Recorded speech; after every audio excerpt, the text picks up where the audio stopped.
I bought myself a present. I finally got myself a 4K of a film I really, really, really enjoy, Demolition Man. They didn't pay me to say this, sadly. But look, Sylvester Stallone, Wesley Snipes. Yeah, we know that bit. But there's another person in this film who really didn't want to be in this film. That would be Nigel Hawthorne.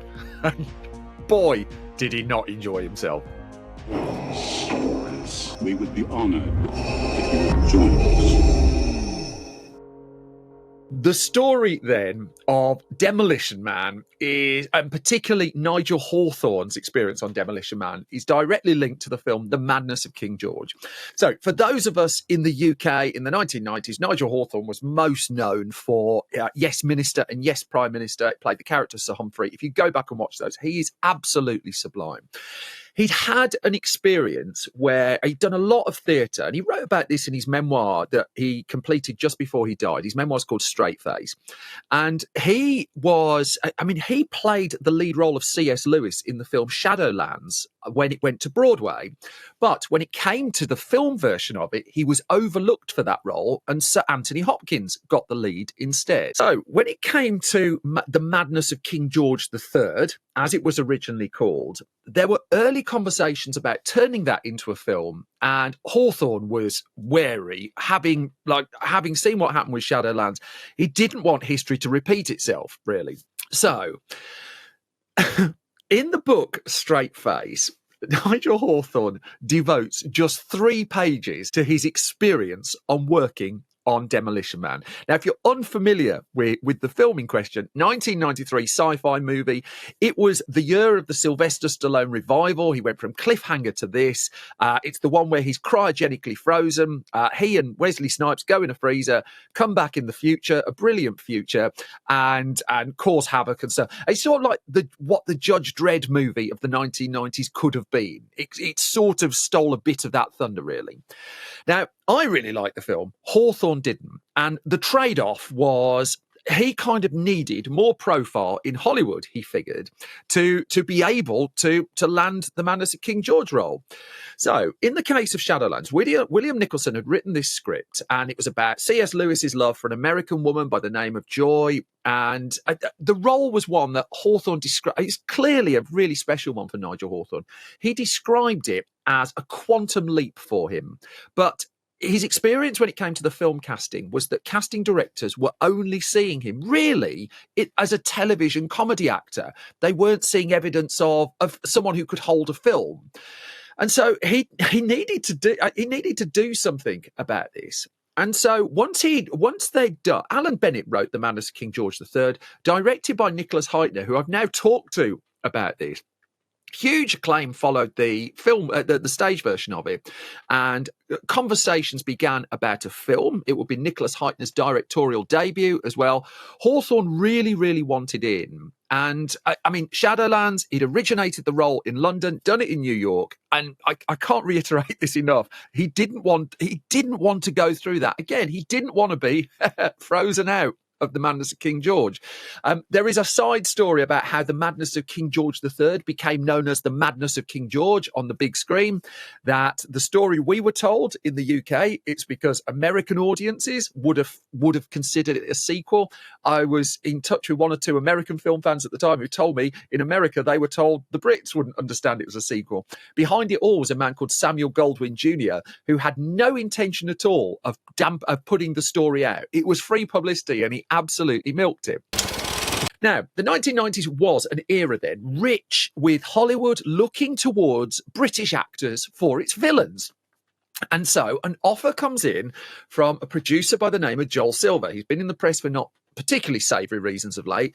At the point in the 80s and 90s, it's the Lethal Weapon, the Die Hard man. Joel Silver's doing another big Sylvester Stallone action film, all that kind of stuff. Wants his British villain. And so Nigel Hawthorne gets an offer. Then, I mean, Hawthorne reads the script and he describes it as, quote, a load of old hokum, but quite promising with some witty lines. And he also said of the script that he received, The futuristic theme was brilliantly realised and the characters quirky and out of the ordinary, so I accepted. Now, his paycheck for the film would be a long way short of the film's lead, Sylvester Stallone and Wesley Snipes. You get Sandra Bullock in the movie as well, just a pre-stardom, really, Sandra Bullock. She'd just come off the Vanishing remake, I think. That's a film. But he reasoned in his book, doing this one might well swing the balance in my favour when the British producers were casting the part of George. It was all about laser focused on getting the screen role of King George III in The Madness of King George. Nigel Hawthorne did not enjoy making Demolition Man. He didn't. I mean, it was a miserable experience, he wrote. The egos of the two stars was irrepressible. I'd heard stories, he said, of what went on in big studio films, but to see it on a daily basis was something new. And he carried on. And you can dig the book out. It's on archive.org. You can borrow it from their library. Secondhand hardbacks, fairly easy to get. I bought it at the time, devoured it at the time. And he notes in the book that neither Sylvester Stallone or Wesley Snipes were interested in him or his background. And Hawthorne observed how the pair of them would, quote, keep everybody waiting on the set as a matter of course. Christmas cards at the end of this just weren't going to be exchanged. He saved his particular ire for working with Sylvester Stallone, recalling that, quote, he liked to parade around with a large cigar, this is Stallone, not Hawthorne, jammed between his lips, cheerfully wisecracking until dragged forcibly away by the ever-indulgent Joel Silver, who was dressed in what appeared to be brown silk pyjamas. I've got mine on here. Then, he struggled to act opposite Stallone as well. Now, Stallone, we should know, has 2 Oscar nominations for his acting. He isn't a slouch. Go and look at Copland, But this was movie star Stallone. And Hawthorne struggled opposite acting him until he found a method. And he wrote in his book, I used to keep my eyes on his lips. When they stopped moving, I knew it was my turn to speak. He wasn't just unimpressed with Wesley Snipes. He wasn't just unimpressed with Sylvester Stallone. He was unimpressed too with producer Joel Silver, and a man he described as someone who would, quote, contrive to have as many as 6 arguments running at the same time, mobile phone to his ear, forefinger angrily stabbing the air. So mobile phones, early 90s as well. Joel Silver, lest we forget, is, if you go to Robert Zemeckis' Who Framed Roger Rabbit, they so wanted a gobshite movie producer at the start of that, they couldn't find one. And just like, why don't we want someone like Joel Silver. Let's get Joel Silver. And he cameos at the start of that film as the brash, stereotypical Hollywood producer. Then also, there were the film was changing and Hawthorne wasn't keen on that. So Laurie Petty was actually cast originally in the role of Lenina Huxley, when Sandra Bullock, the original choice, wasn't available. And then Petty was then kept on standby for 5-6 weeks, did all the costume fittings, the makeup tests, and then she was fired as soon as Bullock was available again. And Hawthorne sort of watched it. It's come from a British sitcom background, from a Broadway theatre background, from a West End theatre background. And this is all the cliches of Hollywood coming true before his eyes. And the script also, as the one that Hawthorne signed up to, was not the one he was making. He would write, it was changing out of recognition, and he realised that he had no control, no power, and he just wanted to go home. It's quite telling. The director of the film, Marco Brambella, only was it just one of the film? Did he do Excess Baggage with Alicia Silverstone? I think he might have done one a little bit more recently, but it sort of seemed to scare him away from the movies for a bit as well. And Hawthorne just resigned himself in the end and just figured on set he was just, quote, a cipher. Here's the sting in the tail.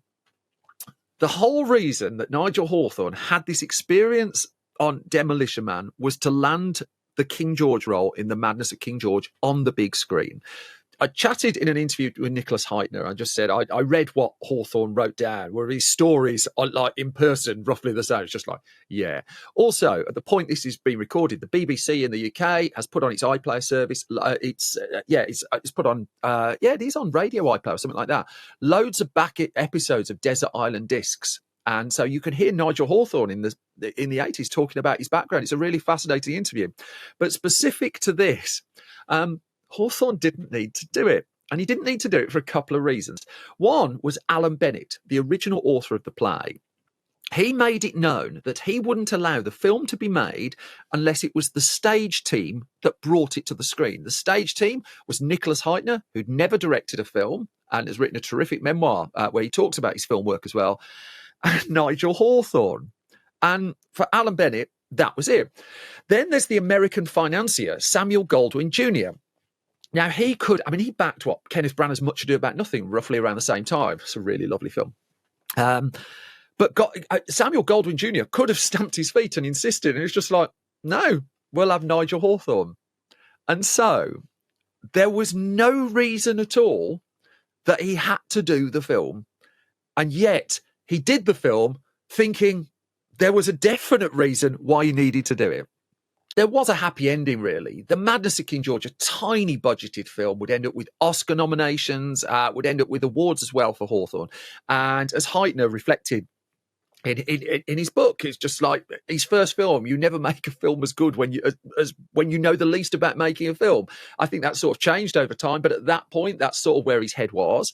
I think it's a terrific film.